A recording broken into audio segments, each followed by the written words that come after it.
Israeli forces have carried out a series of airstrikes targeting Palestinians across Gaza.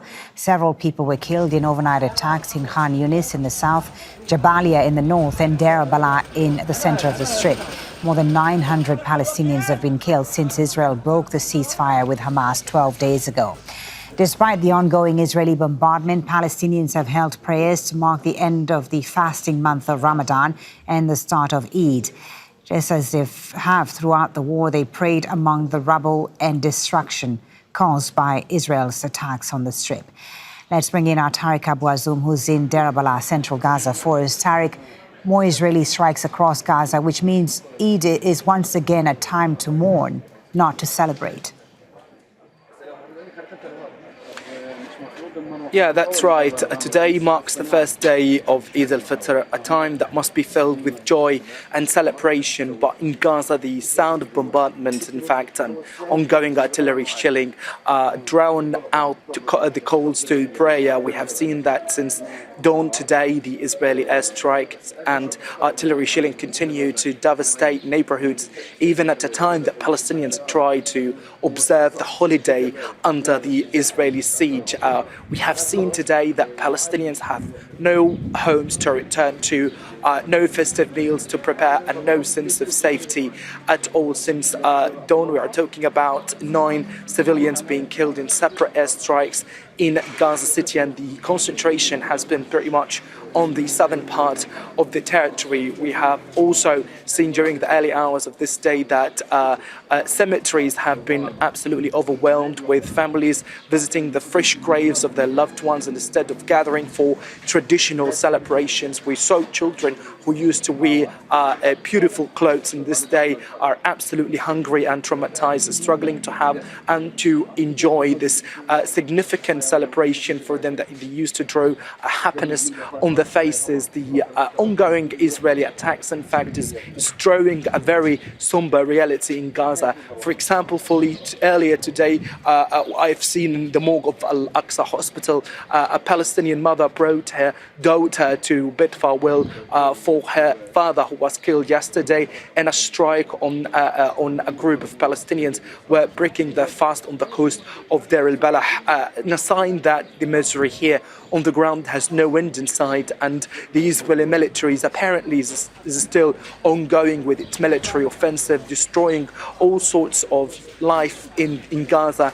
And for many Palestinians, despite all sorts of horrific circumstances that unfolding them, they continue to show significant determination. Many of them started to celebrate, even in a very minimal level, to offer some sort of gratitude and support for each other. And as Palestinians in Deir el-Balah started to visit each other in order to celebrate the arrival of Eid al-Fitr, as they prayed that the next few days might bring more peace and more stability to the already battered Gaza Strip that had witnessed all signs of devastation since October the 7th, 2023.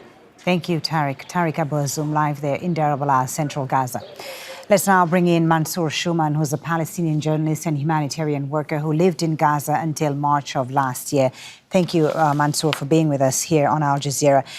It feels painful, even cruel, to remind people in Gaza that today is Eid when their suffering is uninterrupted.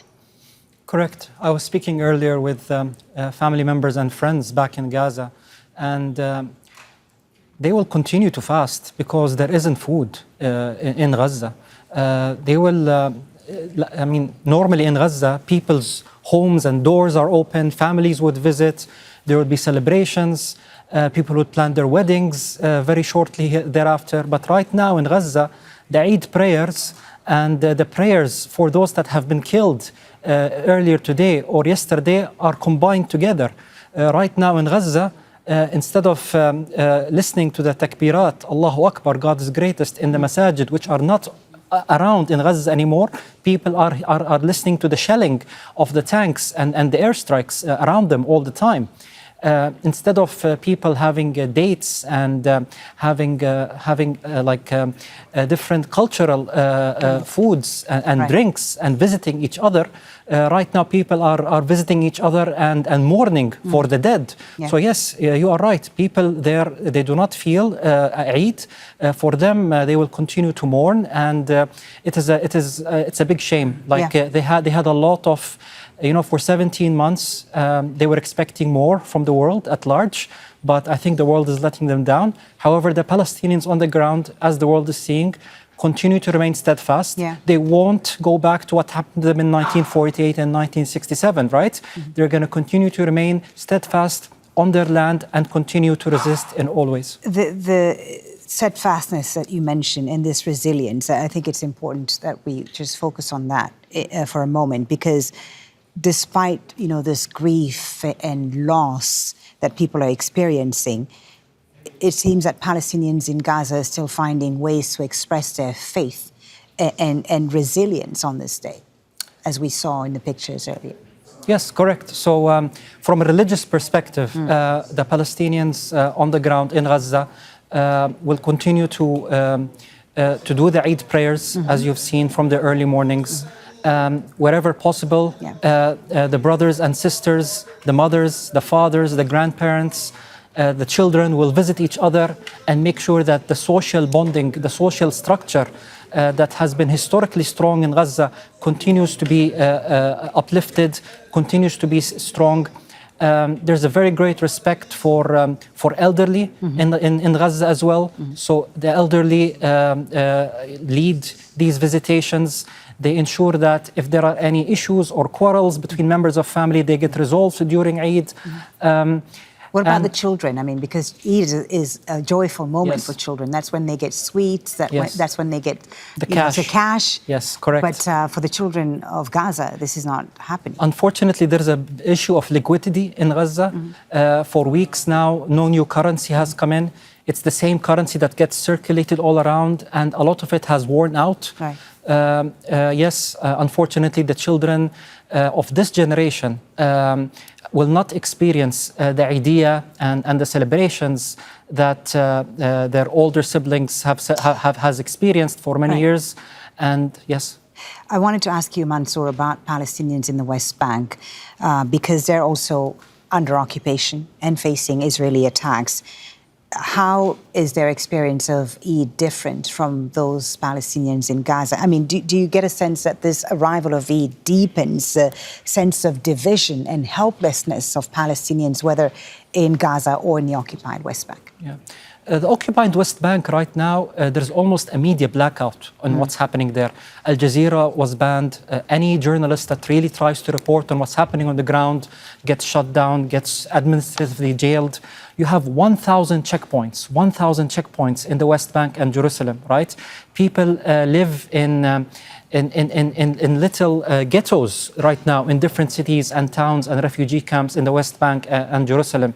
Despite Israel, as a result of the ceasefire, releasing hundreds of Palestinian prisoners, they've in return imprisoned hundreds more administratively and without charges. Right now, in many places, the Israelis are conducting raids on different households. They do not. Thank you for asking about the West Bank, because more people, more TV stations need to talk about what is happening there. And yes, there is a sense of solidarity between the West Bank and Gaza. However, I am fearful that due to the media blackout, not a lot of focus is put on the suffering of the people there.